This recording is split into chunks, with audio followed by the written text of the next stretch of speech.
We signed the divorce papers on Chinese Valentine's Day. While others were getting married, I was ending a 10-year chase. I thought that was the last time I'd see him. But then I threw up in our lab elevator and he pressed the same pressure point on my wrist like he used to, like we hadn't ended everything. And when I found out I was pregnant, I used to imagine the day we'd part ways would be stormy. Rain pouring from a leaden sky.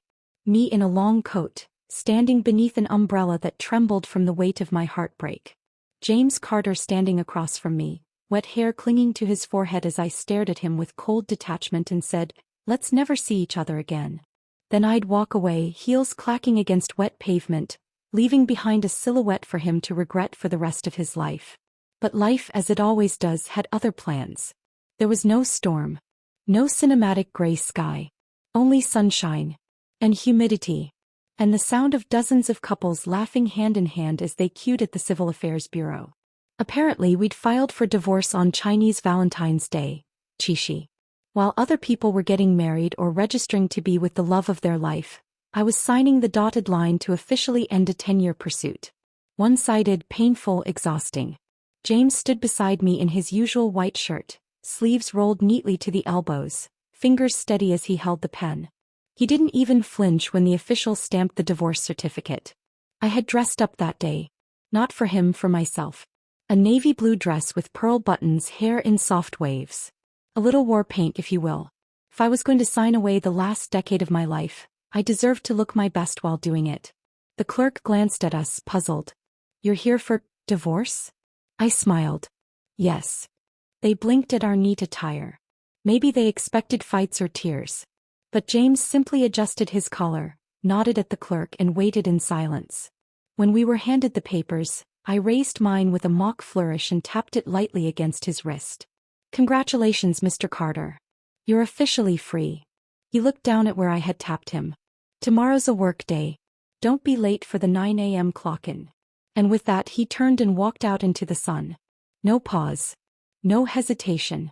No, "Are you okay?" I stared after him. That bastard. Still so composed.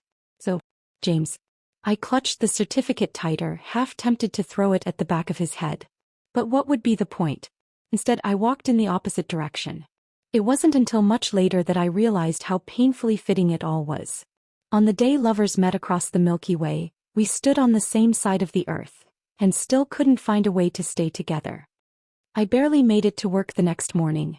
Blame it on the bus that stopped 800 meters away from the research lab or the fact that I had only 2 hours of sleep after crying into a tub of mango sorbet. But as I sprinted through the entrance and slapped my palm against the biometric scanner, the red light flickered, just barely on time.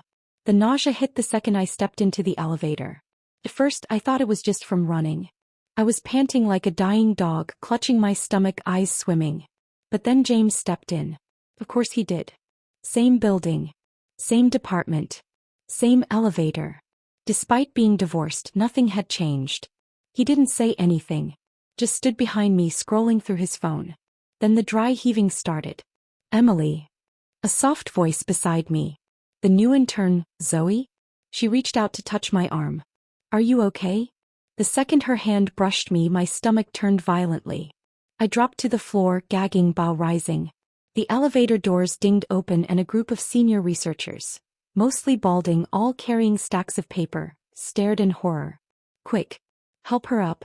It's not even New Year's yet and she's already falling apart," one of them joked weakly. I wanted to flip him off. I couldn't see clearly. Tears blurred my vision. I felt hot, nauseous, humiliated. Just then a hand gripped my wrist firmly. "Stand up slowly. Don't let the cramping get worse."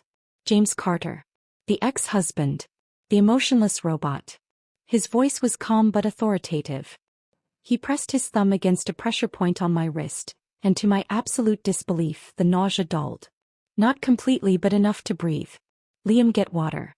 "Zoe, go to my locker, grab the bread in the red container," he ordered. Why did he still keep bread in his locker? Oh right. Because of me. He used to do this all the time. Every time I had stomach problems, he'd reflexively step in, pressing pressure points, handing me crackers. His grandfather had been a traditional Chinese medicine doctor, and James had absorbed those skills the way he absorbed everything. Perfectly. "You two are so in sync," my mom had once joked. If Emily hiccups, James already knows what kind of tea to boil. Back then I had laughed. Now it felt like a cruel reminder. I sat down on a nearby bench. James didn't leave my side.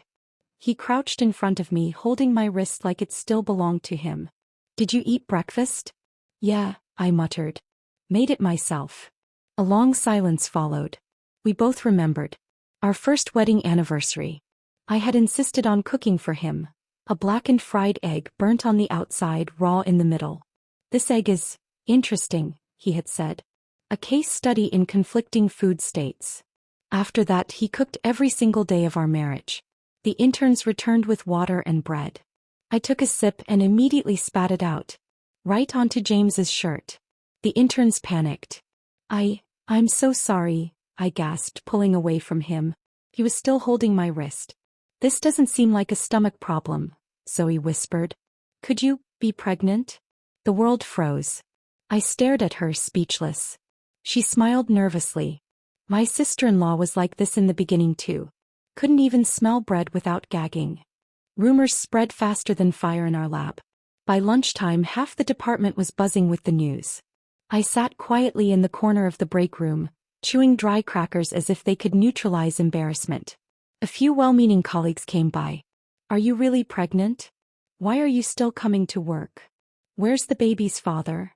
How could he let you come alone?" The worst part, they weren't being mean. They were genuinely concerned. I'd always had a good relationship with them. But standing nearby, James Carter. Silent. Watching. One of the junior researchers frowned. "Professor, don't you think the baby's father is being irresponsible?" The room turned to him.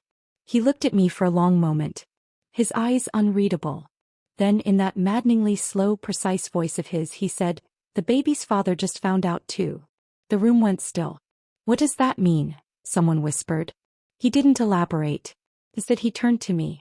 "Emily, come outside." We stepped into the hallway. He didn't speak. Neither did I. We didn't need to, not with that question hanging between us. "Are you really?" Before he could finish, HR burst out of the stairwell. "Emily. Wait. Are you resigning because you're pregnant?" James turned to me sharply. His eyes widened. "You've resigned." For the first time I saw it. Real emotion cracking through that flawless composure. By the time I finalized the resignation paperwork and returned my badge, the sun had begun to dip low. James was waiting under the big tree outside the institute. I didn't want to walk toward him, but my feet moved anyway. He stepped forward. "Do you have time?" "For what?" "Two things," he said. "First, we need to confirm whether you're actually pregnant. Second, we need to talk about why you're quitting your job." His voice was too calm. Too professional. Like I was just another research paper. I scoffed. "Did you forget we're divorced? My decisions have nothing to do with you anymore." He flinched. Barely. But I saw it. The word ex-husband had finally landed. For once I had won a round. But why did it feel so hollow? I used to think exhaustion came from overwork. Long hours, endless reports, missed meals. But the deepest kind of exhaustion wasn't physical. It was emotional. It was sitting alone on a street curb with a bag of discounted bakery bread in my lap, the sky dimming above me and tears soaking into a loaf of sourdough. It had been the day after James and I signed the divorce papers. The lab had been quiet that day except for the constant buzz of fluorescent lights and the soft hum of a centrifuge. James had buried himself in data, pretending like nothing happened. Like 10 years together had never even existed. On the way home I passed by the bakery near the metro station. A buy-one-get-one tag was slapped over a stack of bread. The smell hit me first. Warm yeast, stale butter, the kind of scent that reminded me of something I couldn't name. I bought it all. Every last discounted roll. Then sat down on the sidewalk, tore into a piece and chewed. Tasted sour. I kept eating anyway. Only when I choked on my third bite did I realize I was crying. Ugly crying. Hunched over on the sidewalk in a navy dress with pearls still pinned to my collarbone, clutching stale bread and wondering, was it worth it? I had studied till 3 a.m. in high school just to get into the same university as James Carter. I had followed him from one lab to another, learning subjects I had no interest in, submitting papers I barely understood, all for the chance to walk beside him. But I had never once asked myself what I wanted. What made me happy? I went home, tossed the bread in the trash, and wrote my resignation letter. The next day I handed it in. 2 days later, my life officially untethered from James Carter, both legally and professionally. And on the third day, my best friend dragged me to a bar. "You did it," she said, looping an arm through mine. "Divorced and unemployed. You're finally free." "I was thinking of going for a walk," I said dryly. She rolled her eyes. "You can walk tomorrow. Tonight we celebrate." The bar wasn't too packed but loud enough for anonymity. Neon lights flickered above us, making everyone's faces look younger, wilder. I hadn't been in a place like this since college. "Wait, you're not drinking?" she asked, eyeing my untouched cocktail. "I went to the hospital yesterday." Her expression sobered. "Are you?" I nodded slowly. A long pause. Then, "Well, SH'd. She didn't offer congratulations. Didn't ask if it was planned. That's why she was my best friend. She just took a sip of her drink and said, 'Okay. No booze. You still owe me a free drink, though.'" She pointed to a sign on the bar wall. "Sing a song. Win a drink." "I'm not in the mood." "You were top 10 in high school choir. And you play guitar. Don't make me beg." I sighed but stood up anyway. I borrowed the bartender's old acoustic guitar, adjusted the strap, and stepped onto the tiny stage tucked in the corner. The lights dimmed slightly. Conversations faded.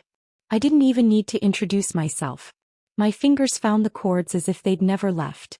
I sang an old ballad, soft, slow, a little cracked from disuse. My voice trembled on the first note, but by the second verse, it had settled. The room was still. People listened. By the end, the crowd erupted. Cheers. Whistles. A few people clapped along. One guy yelled, "Encore." I laughed, for real this time, and handed the guitar back. When I turned around, I froze. James Carter. Leaning against the far wall. White dress shirt. Black slacks. Hair still slightly mussed from the wind. He looked completely out of place. Like a lecturer who'd wandered into a frat party. But there he was. Watching me. I walked straight over, heart pounding. "What the hell are you doing here?" He raised an eyebrow. "That's what I should be asking you." I folded my arms. "It's a bar. Not illegal." "You're working here?" "What?" "You sang for a drink. Is that your job now?" I blinked, stunned by the absurdity. "No, I'm celebrating. You know, resignation, divorce, accidental pregnancy? Pick one." He pulled out his phone and tapped something. A moment later, I felt my phone buzz. $50 transferred from James Carter. I stared. Then another notification. $150 transferred from James Carter. "What are you?" "If you needed money, you should have just told me," he said quietly. "You don't need to take singing gigs in places like this." "James," I hissed. "I'm not. I'll contact the lawyer tomorrow. The East Side house, I'll transfer it to your name. And we can adjust the remaining assets split." He wasn't listening. Just typing, transferring, fixing. And I was standing there with a rising tide of nausea and rage. "Do you think this fixes everything?" I asked. "No," he said without hesitation. "But it helps." I laughed, bitter and sharp. "I don't want your money. You took it." He had a point. I was about to say something cruel, something final, when another wave of dizziness hit me. My knees buckled slightly. I grabbed the back of a chair. James immediately stepped forward. "You okay?" "I'm fine." But I wasn't. And he knew it. He didn't argue. Just held my elbow and led me outside. The cool night air was a balm. I leaned against the side of the building, breathing slowly. James stood beside me, silent. "Why are you even here?" I asked. He pulled out his phone again and showed me the screen. It was a post I had made on social media. A blurry picture of the stage captioned, "Free drink if I sing. Watch me ruin my vocal cords." I had posted it without thinking. "I saw it," he said. "Didn't think you'd actually do it. So you rushed here to stop me from humiliating myself?" He didn't answer. Instead, he looked at me, really looked. "You are really pregnant?" My breath caught. I nodded. A long silence. "What are you planning to do?" I met his gaze. "Does it matter?" "It does to me." I wanted to scream. Cry. Puff. Hug him. Punch him. "You're my ex-husband, James. You don't get a say. I'm the father." And I'm the one who has to carry it. His jaw tightened. Legally, the child isn't even a child yet, I snapped. It's not your decision. He looked like he wanted to argue, but just then my phone rang. The bakery contractor. Excuse me, I said, stepping away. His voice trailed behind me. Emily. I didn't turn back. Not because I hated him, but because I wasn't sure I could face the way he looked at me. As if he finally saw me for the first time, and didn't know what to do with what he saw. I had never run a business in my life. Still, I dove into renovating the bakery like it was my salvation. Morning to night, I was elbow-deep in paint samples, floor tile catalogs, and plumbing contracts. My hands were always dusty, my bank account permanently light, but for the first time in years, I wasn't looking over my shoulder to check if James Carter approved. The space was small, barely enough for 6 tables and a counter, but I saw potential. Sunlight poured through the front windows. I imagined the smell of cinnamon rolls drifting into the street. I pictured little chalkboard signs hand-lettered by me announcing daily specials. It was mine. My life. My dream. And then the pipes exploded. It happened on a Tuesday. The renovation crew had promised to finish the plumbing by end of day. I arrived around 7 p.m., exhausted but excited, only to find water gushing across the newly laid tile like a miniature tsunami. What the hell? I shouted. A few workers were standing outside, smoking like the bakery wasn't turning into a swimming pool. One shrugged. Pipe cracked. Boss said we'll send someone tomorrow. Tomorrow. I repeated, soaked shoes squelching across the floor. You're leaving this overnight? They shrugged again. My hands curled into fists. My dream, the one I'd finally chosen for myself, was drowning. And the men who broke it didn't even care. I called the site manager. No answer. I called again. Then again. And again. All his numbers went to voicemail. My hands trembled as I dialed one more time. Another number I hadn't called since the bar incident. The phone rang once. Twice. Hello. I don't need this right now. I snapped. You think you can just show up and care when it's convenient? Where were you when everything went wrong, huh? Do you think I need your pity? Let me tell you something, James Carter, I can replace you just like that. Get lost. I hung up. And then I looked at the screen. The call log read, James Carter, incoming call. I had just screamed at him before he even spoke. *T. The crew eventually returned. They patched the pipes and promised to try harder next time. I didn't believe them, but I didn't have the energy to fight. Thankfully, my best friend came with takeout and a mop. We spent the evening bailing water out of my future bakery, laughing bitterly, crying a little, and sharing greasy dumplings on a half-installed countertop. By 11 p.m. I was ready to collapse. My clothes clung to me. My hands were raw. My heart ached. My phone buzzed. James Carter. I stared at the screen. My thumb hovered over the red button, then hit green instead. What do you want? I said, voice low. There was a pause. Then, what are you doing? Feeding stray dogs, I said, too exhausted to come up with a better lie. There was another pause. Then he said flatly, then why don't you have that 6-foot-tall dog next to you say hello? I blinked. And looked up. James was standing right outside the bakery. Phone still to his ear. Dressed as always. Collared shirt, black slacks, calm expression. My new renovation manager, who had been helping me lift a box, caught sight of him and blanched. I'll get going, he said quickly. You're in good hands. Then he bolted. James hung up his phone and stepped inside. What are you doing here? I asked, crossing my arms. I was passing by. Carrying groceries?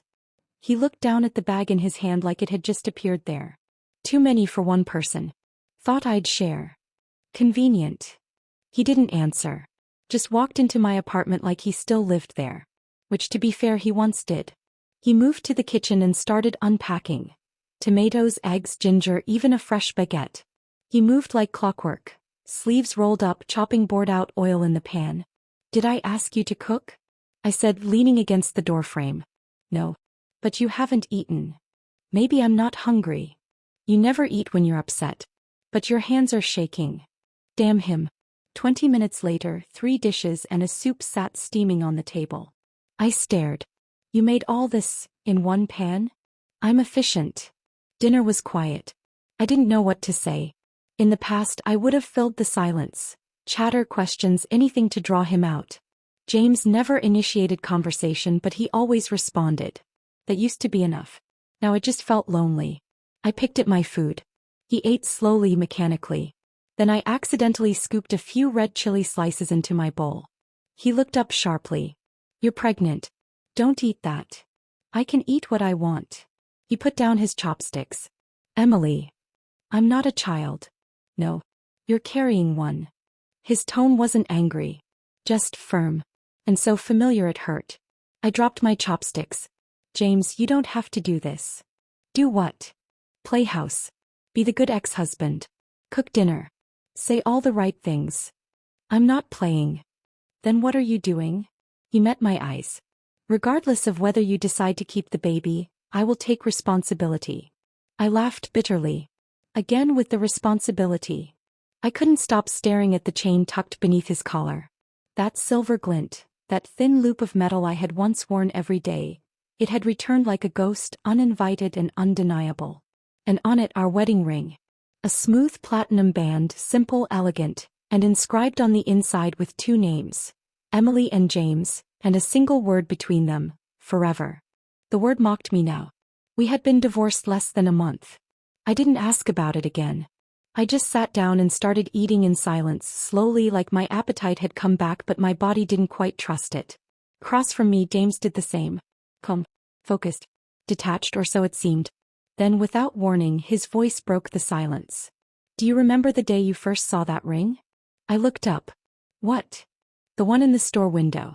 The one you put back without a second thought. Of course I remembered. I'd spotted it by chance. A limited edition, rose-cut diamond, subtle curve, minimalist band. The price tag had nearly made my eyeballs pop out of my skull. I dragged him away before he could even blink. Yeah, I said slowly. We were broke. You said it was stupid to waste that much on something shiny. I had. Because I was trying to be practical.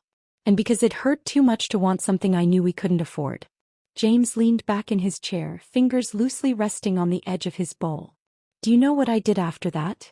You sold your car, I murmured. He blinked. How did you? I figured it out when you insisted on taking the scooter to the real estate office in December. You always hated riding in the cold. He gave a small smile, barely there. I bought that ring because you didn't ask me to, he said softly. You never did. You never asked for anything. I asked you to love me, I said before I could stop myself. He went still. I expected him to refute it. Maybe say of course I did. But he didn't. He just whispered, and I did. My chest tightened. Then why didn't you show it? Because I thought you already knew, he replied, voice hollow. And because I didn't know how. I sat there, stunned. The bravado I'd carefully rebuilt since our divorce suddenly felt thin as paper. I wanted to give you everything, he said. So I dragged you into my world. I convinced you to get your master's, to join the institute, to research things you didn't care about. Because you were selfish. He nodded. Because I was afraid. He said it so plainly that I forgot to breathe. I thought if I let you chase your own path you'd drift away, he continued. So I made sure our paths overlapped. I convinced myself it was love, that I was helping you grow. But really, I was holding on so tightly I didn't see I was dragging you down. My throat burned. You never held me back, Emily, he said. I held you back. I turned away, blinking fast. Then why didn't you stop me sooner? I didn't know how to. I wanted to scream. Or cry. Or laugh. But I didn't do any of those things. I just asked, why now? Why say all this after we've already ended it? James looked down. His hand moved unconsciously to the spot where the ring sat hidden. Because I thought letting you go meant freeing you. But I didn't know it would break me. The room went quiet. It felt like the floor beneath me had shifted. I had spent years wondering if I was crazy. If I'd imagined all the tiny gestures, all the unspoken warmth, the soft glances across textbooks, the way he always brewed my tea with 2 lemon slices instead of 1. Maybe it wasn't imagined. Maybe it had just been buried under 10 layers of logic and cold practicality. James, I whispered, what happened to you? You weren't always this distant. He didn't answer right away. Just got up and walked to the kitchen sink. Then with his back to me he said, my father used to tell me, If you rest, you rot. He thought emotions were a waste of energy. My breath hitched. He'd come home late, drunk sometimes. I had to finish math problems perfectly. If I got one wrong, I got the belt. I still have a scar on my back from a time I spilled soup on the table. He turned around. The first time I ever felt warmth was with you. I didn't know what to say.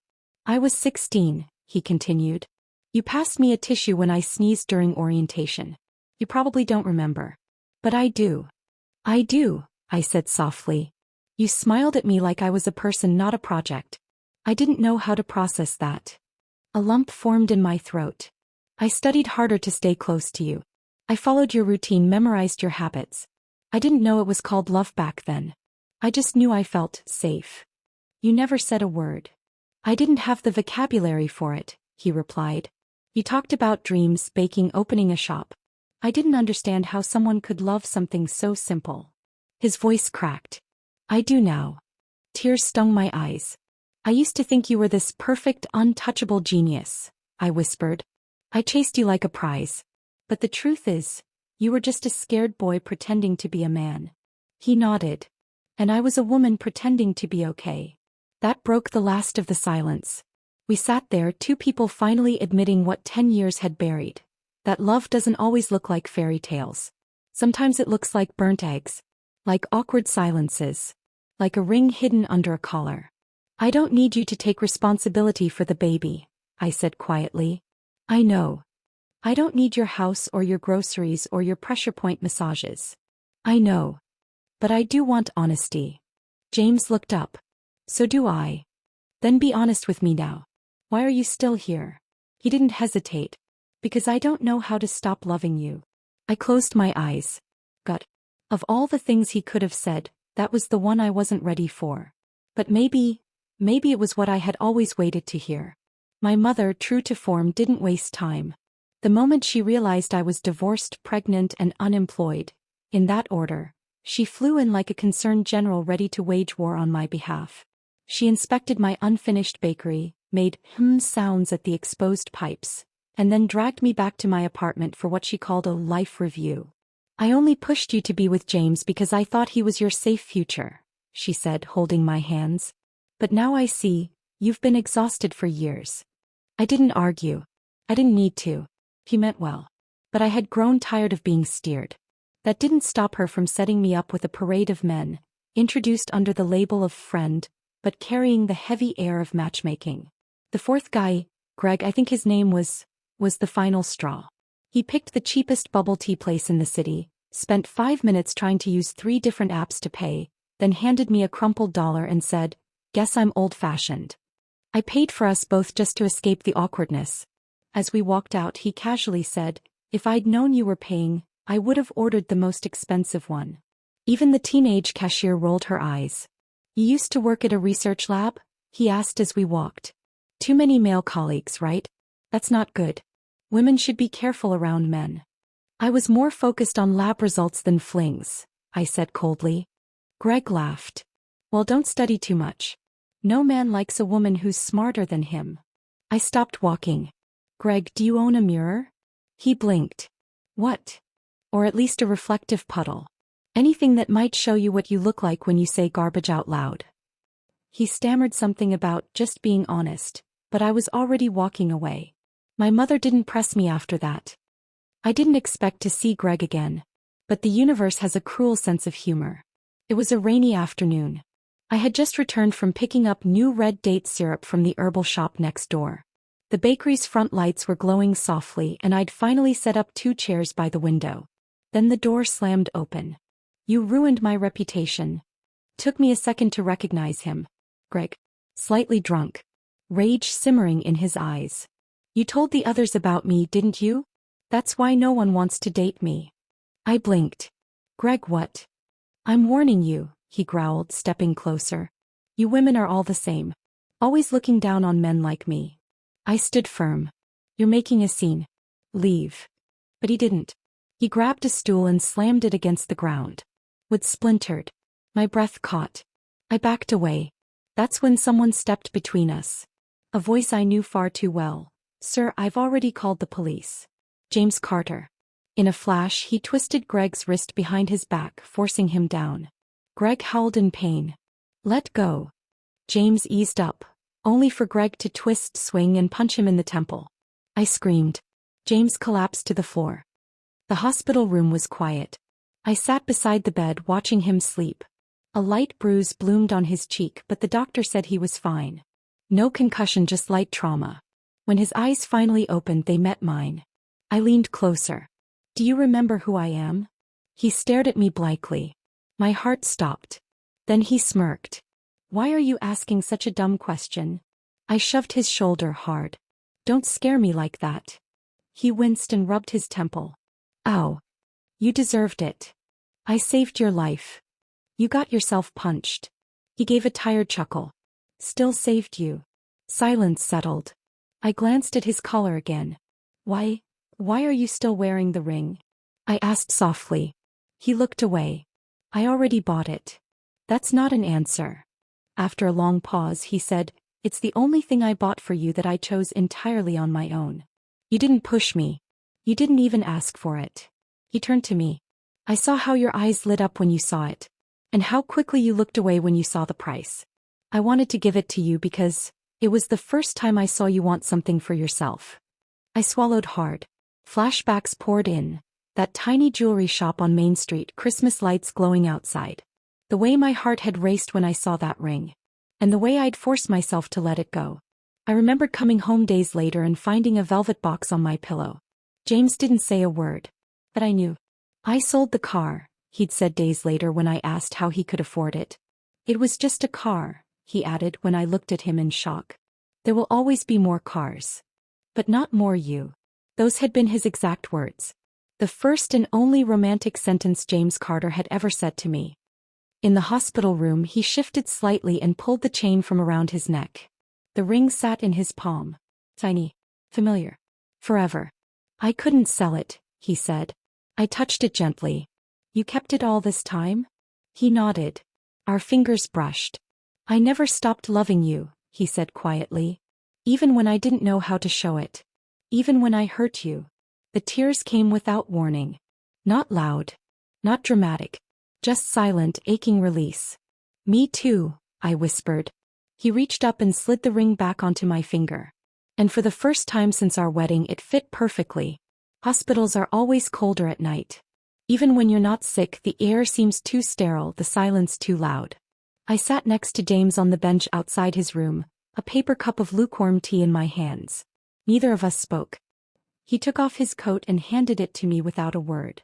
The collar of his hospital gown was askew, and just below his neck, the silver chain still glinted, our wedding ring dangling like a memory refusing to fade. I didn't ask him to put it away. I used to think you were emotionless, I said quietly, like some kind of genius robot. Cold but perfect. He exhaled a small laugh. I thought you were reckless. Always chasing people, dreams, impossible ideas. Well, I muttered, we were both right. He tilted his head back and looked at the ceiling. My father never cried, he said. Not when his wife died. Not when I begged him to stop yelling. Not when we had nothing to eat but boiled cabbage for a week. I stayed silent, letting him speak at his own pace. He once told me that survival doesn't allow for weakness. That emotions are liabilities. My heart twisted. That's horrible. He shrugged. It was all he knew. He rolled up the sleeve of his hospital gown, revealing a jagged scar across his forearm, thick, pale, and unmistakable. I got this when I was 10, he said. I snuck out to go fishing with the neighbor's kids. Came home and found him holding a kitchen knife. Said he'd cut off my hands if I ever disobeyed again. My hand reached for his without thinking. He didn't pull away. I always thought if I worked hard enough, got good enough, he'd stop being angry, James said, voice low. But even when I brought home awards, he barely nodded. He turned to me. And then I met you. I blinked. You mean when I pestered you for your calculus notes? You gave me a tissue, he corrected, smiling faintly. During orientation. You said, bless you, like I wasn't invisible. You remember that? It was the first time anyone looked at me like I mattered. I felt my throat tighten. I followed you into university, he admitted. Then into research. I told myself it was coincidence, but it wasn't. You were the only warmth I'd ever known. James. I didn't marry you because I got you pregnant, he said. I married you because I was afraid if I didn't, I'd lose my only home. I couldn't breathe. I thought I was being responsible. But I didn't realize I was smothering you, he continued. Convincing you to follow my path. Stealing yours in the process. It wasn't just you, I whispered. I never stopped running. I chased you through school, through work, through life. My voice cracked. I was terrified of being left behind. He turned fully toward me. You were never behind. I just didn't know how to walk beside you. We sat in silence again. Then I muttered, you know, my mom used to say I was ambitious. That I lost interest in guys once I beat them. James blinked. She said that about me? She thought I pursued you just to prove something. But it wasn't about winning. What was it about? I looked him square in the eye. It was about you. He stared at me, something raw and vulnerable flickering in his gaze. I should kiss you, I added suddenly, just to make you suffer for how much you put me through. He laughed. A real one, the kind that crinkled his eyes and made his shoulders shake. You're lucky, I said, pretending to sigh. You've still got the kind of face that's hard to stay mad at. He leaned in slightly, teasing. What if I didn't? What if? What if one day I'm not good-looking anymore? I looked at him seriously. I'd still love you. He froze. Why? Because you're James Carter, I said simply. Because even when you didn't know how to love, you tried. Silence fell again. A warm kind. I want to be better, he said finally. For you. For the baby. For myself. You don't owe me that. I don't. But I want to. He reached up and unclasped the chain around his neck. The ring dropped into his palm. I don't want to wear this for memory's sake, he said. I want to wear it because I still mean it. I looked at him. This man who had once been a mystery to me even in marriage. Now he was slowly unfolding. What are you asking? I whispered. His fingers brushed mine. I'm asking if you'll let me love you properly this time. The silence that followed James's question wasn't uncomfortable. It was thick with something heavier. Hope. Fear. The ache of two people who had spent too long trying to be everything for each other except honest. He reached for my hand. Slowly, deliberately, he took the ring from the chain and slid it onto my finger. It fit like it never left. Not tight. Not loose. Just right. I looked down at it, then at him. I don't want to wear it for memory's sake, he repeated. I want to wear it for our future. I didn't say anything at first. But I didn't take it off either. Later that evening in the elevator, James stood beside me with his hands in his pockets. The moment felt suspended, like something unsaid hung between us. There's something I haven't told you, he finally said. I turned my head. My father, he said quietly. He's been in and out of the hospital. Stage 4. I blinked. Cancer. He nodded. He doesn't have much time left. I didn't ask why he hadn't told me earlier. Part of me already knew.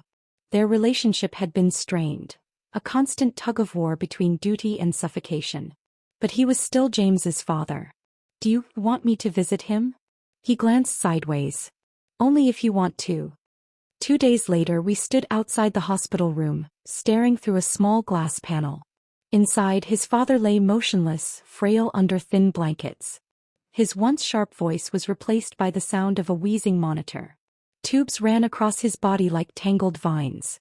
He had hated me. He had blamed me. Said I stole James's future. But in that moment he was just a dying man. James's hand brushed mine.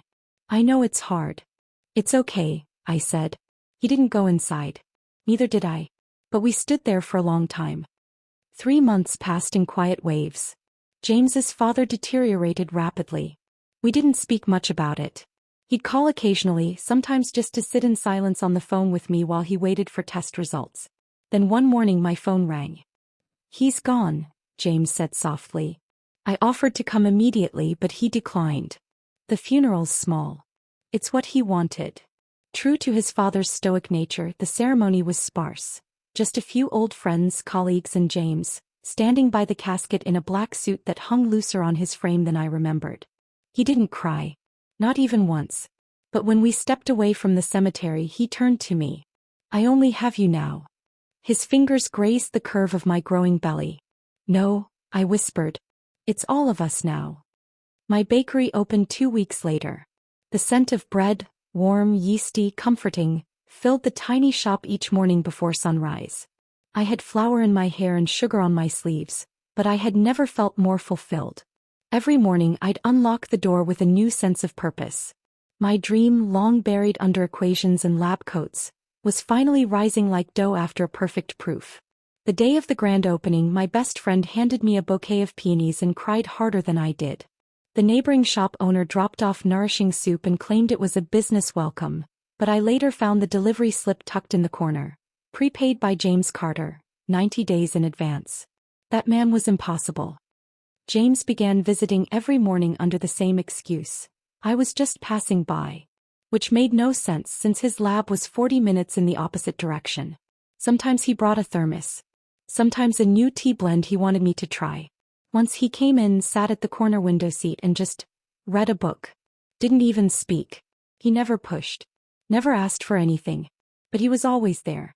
One evening as I was wiping down the counter, I glanced at him. He was still sitting at the window, laptop open, typing away. "You're not going home?" I asked. He looked up.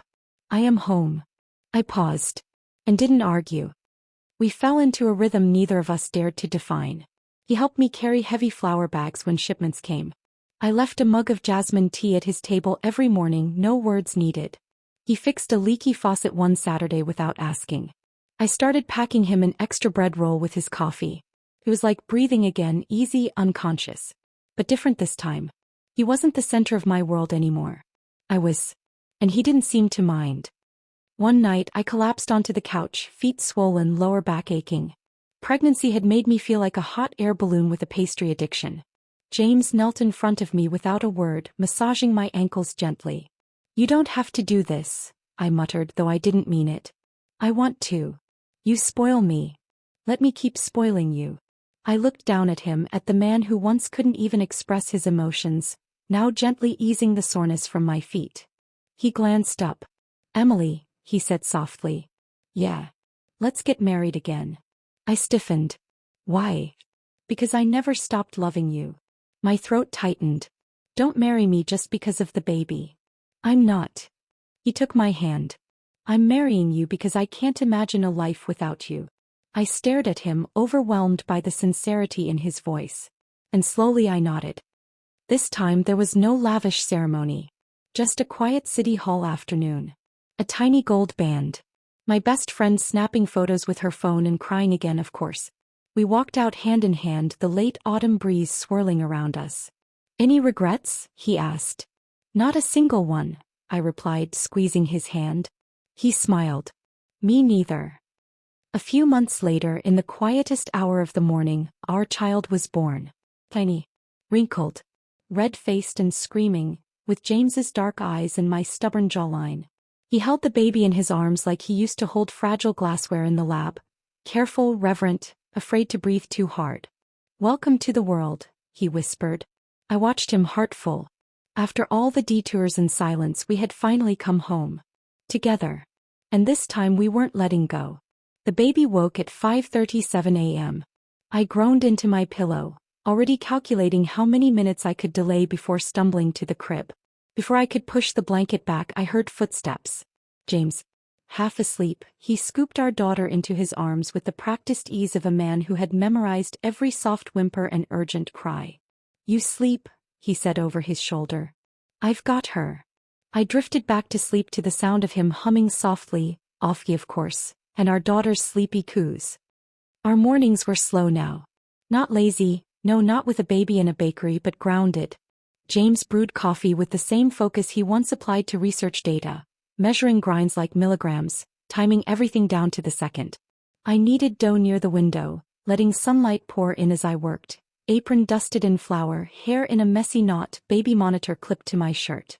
He fed her between oven timers. I folded croissant dough during lullabies. We had become a team in a way we never managed to be the first time around. Not because we tried harder, but because this time we chose to try together. He no longer belonged to a world of silent calculations and sterile white rooms. He belonged here, with me, with us. In the scent of butter and cinnamon. In the morning laughter. In the half-finished conversations we carried throughout the day like warm bread in our palms. The bakery was modest but thriving. Word had spread quickly about the pastries, sure, but mostly about the atmosphere. People came in for the almond tarts and sourdough, but they stayed for the baby squeals in the background, for the daily specials named after inside jokes, for the way James greeted each customer like an old friend. Even though he was still a little awkward, still more scientist than salesman. "Try the raspberry brioche," he'd say, pushing up his glasses. "She finally perfected it." He always said she, never we. Because this had always been my dream and he never tried to claim it. Instead he made space for it to grow. My mother visited again. But this time she didn't mention blind dates or suitable men or, "How's your ex?" Though she obviously knew we had remarried. The ring was back on my finger and her granddaughter had James's stubborn eyes. Instead she showed up with a pot of ginseng soup and a pair of handmade baby mittens. "I didn't bring your dad," she said. "He'd just argue about oven temperature." I laughed. We sat outside the shop watching the late afternoon bustle. She sipped tea, squinting at the chalkboard menu. "You did it," she said finally. "I did. And you're happy?" "I'm not surviving anymore, Mom," I said quietly. "I'm living." She nodded, then reached out and squeezed my hand. "I always thought you'd marry a doctor. A lawyer maybe," she teased.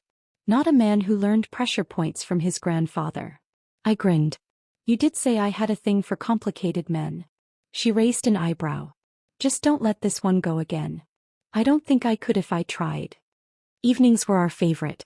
Once the baby was down, once the chairs were stacked and the register closed, we'd sit outside the bakery, side by side, watching the street lamps flicker on. Sometimes we talked about nothing. Sometimes we shared our old regrets like they were old friends, familiar, no longer painful. "I never thought you'd stop chasing me," James said one evening, sipping his tea. I tilted my head. "I never thought you'd turn around." He smiled. "You finally stopped running."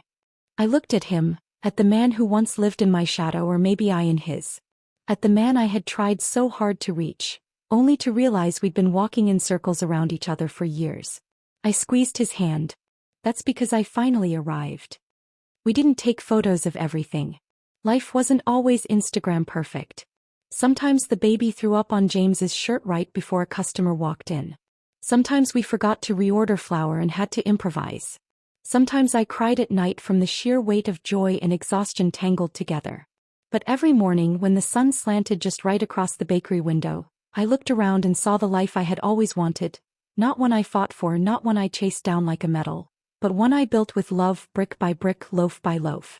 James brought me tea just as I pulled the first batch of bread from the oven. Our daughter giggled from her bassinet beside the counter. And I thought, this is it. This is home. And this time I'm not leaving. The end.